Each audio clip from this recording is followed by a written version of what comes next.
Hello and welcome to Aspire Australia's 6-part video series on how to nominate a worker for a 482 visa. In this second video, we will be covering labour market testing.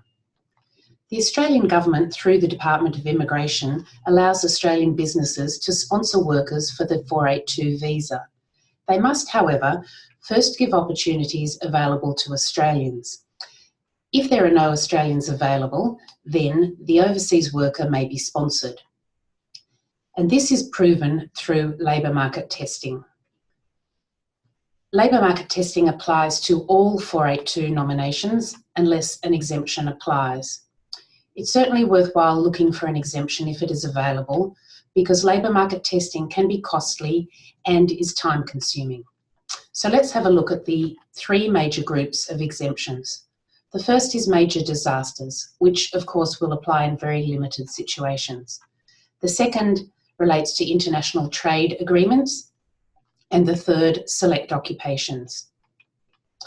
Under the international trade agreements, Australian businesses nominating workers who come from specific countries may be exempt from the labour market testing requirement.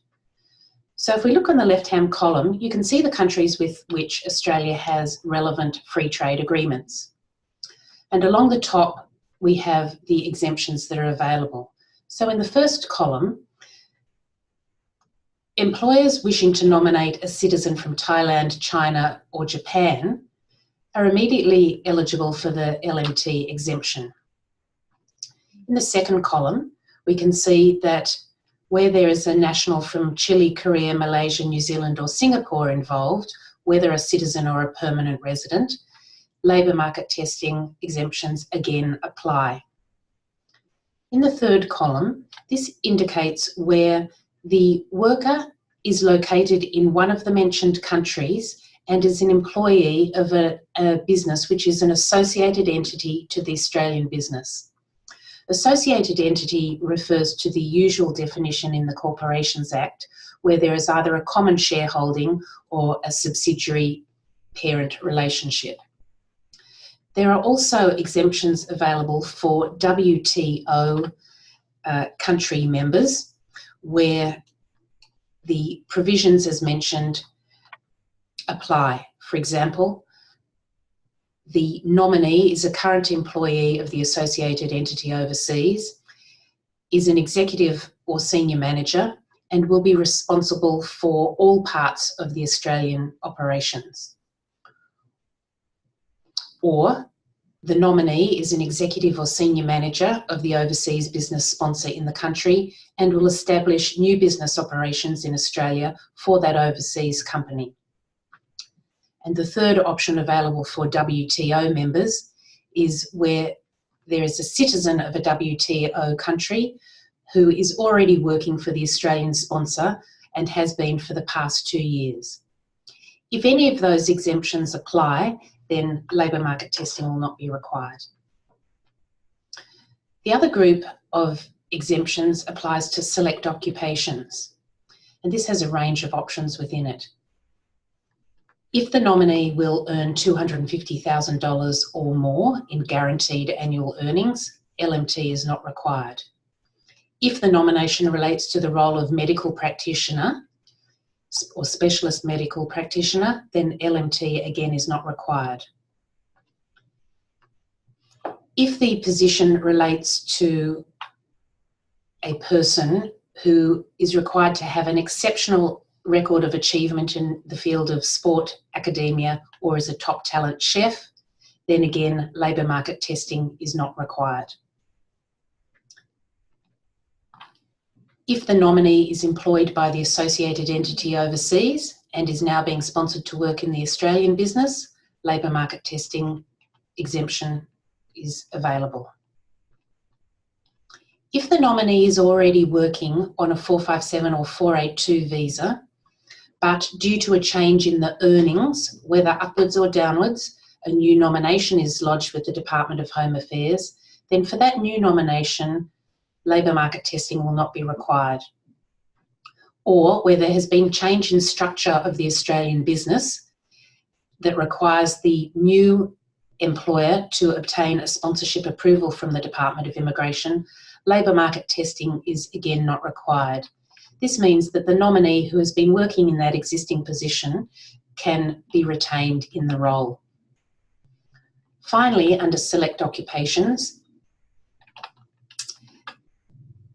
evidence must be provided as to why a suitably qualified, experienced Aussie is not readily available. So even though the exemption applies, some arguments should be put forward as to why an Aussie should not be sought for the position. Certainly where the position relates to a role that is already filled by a worker on a 457 visa, their experience and expertise in the role should be indicated. Otherwise, both external and internal evidence could be provided to support the claim for the exemption. Where an exemption does not apply, then labour market testing must be carried out, and there are strict criteria that must be met in order to avoid a refusal of the nomination.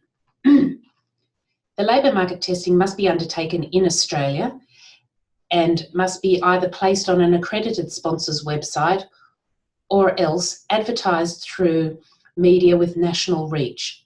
That is either through radio, print media, or on a recruitment website. Advertising in a local newspaper is not satisfactory. The advertisement must be in English. The title or description of the position must be provided. The skills and experience required for the position must be itemised. And the salary or the salary range, where it's below $96,400, must also be mentioned in the advertisement. The name of the sponsoring organisation, or if the ad is placed through a recruitment agency, the recruitment agency must also be mentioned clearly on the advertisement. The employer must place at least 2 advertisements. That's 2 separate advertisements, whether both are online, one is online, one is in print, one is on the radio, one is on a website. There must be 2 distinct advertisements. The ads must be no more than 4 months old and should be conducted over a period of at least 4 weeks. That means that the employer must be willing to accept candidates who have viewed those ads for a period of at least 4 weeks. Evidence of the labour market testing must be provided with the nomination application. For example, a screenshot of the online ad, a screenshot from the back end of the online recruitment portal, photocopies of the newspaper advertisement, an invoice which indicates the period of advertising and the location of the advertising, and a summary of the candidate's eligibility. Whilst it is not necessary to provide a detailed statement about why the candidates were not suitable, some statement should be provided to show that the labour market testing was in fact genuinely undertaken. So in summary, labour market testing is required for all 482 nominations unless an exemption applies. A free bonus resource is available with this video that summarises those LMT exemptions for you. Strict compliance with the LMT guidelines is required to avoid a refusal on the nomination. And evidence must be provided at the time of nomination lodgement to show that LMT was conducted or an exemption is being claimed. Now we know that this can all be confusing for HR managers and business owners tasked with the responsibility of placing international candidates. Challenges include you don't know what you don't know and keeping up to date with the myriad of changes. Don't worry, we've got you covered. As a thank you for signing up for this free video series, we'd like to offer you another bonus, a 20-minute discovery call with me, the founder and chief dreamweaver here at Aspire Australia. If you have questions about labour market testing, about the nominated position, about the proposed salary, or anything else to do with the 482 nomination process, we would love to have a chat with you. The link to the online booking portal is available on the email that you received, so please just click through and make your booking. I look forward to talking to you soon, and we'll be back in your inbox soon with video 3. Thank you and have a great day.